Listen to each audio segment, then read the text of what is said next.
છે। તાપીના સાદડ વેલમાં વન વિભાગ દ્વારા વન્ય સંઘર્ષ રોકવા માટે નવતર પહેલ કરવામાં આવી છે।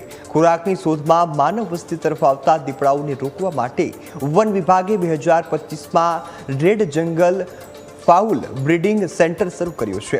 અહીં હાલમાં 70 જેટલા જંગલી મરઘાઓને દાણ અને શાકભાજી ખવડાવી ઉછેર કરવામાં આવે છે।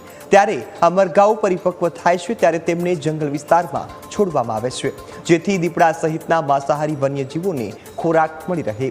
આ પ્રયોગથી માનવ અને વન્યજીવો વચ્ચેનો સંઘર્ષ ઘટશે અને વન્યજીવોનું પણ યોગ્ય સંરક્ષણ થશે।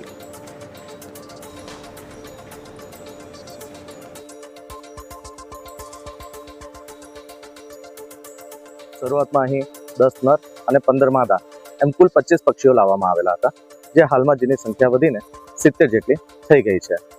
હવે આની મેન્ટેનન્સ માટે અહીં એક વ્યક્તિ રાખવામાં આવેલા છે, જે સવાર સાંજ સાફ સફાઈનું કામ તેમજ પક્ષીઓને દાણ, લીલા શાકભાજી, ઈયળો વગેરે ખવડાવવા માટેનું કામ કરે છે, તેમજ એને પાણી પૂરું પાડે છે, પીવડાવવા માટેનું પાણી પૂરું પાડે છે।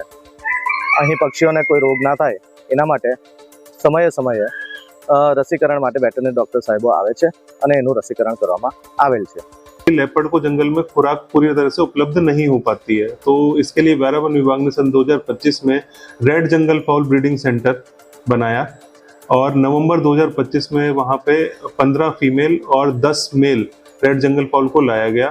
रेड जंगल फाउल की सक्सेस ये है कि पिछले 3 महीनों के अंदर हम वहाँ पे 26 नए बच्चों का जन्म हुआ और आगे की प्लानिंग ऐसी है कि जब वो बच्चे बड़े होंगे तो इन सब जो भी ब्रीडिंग सेंटर से जितने भी रेड जंगल फाउल हैं इन सबको जंगल में छोड़ा जाएगा, और ताकि लेपर्ड को पूर्ति मात्रा में खुराक मिल सके और उनको जंगल से बाहर वो कम से कम आए।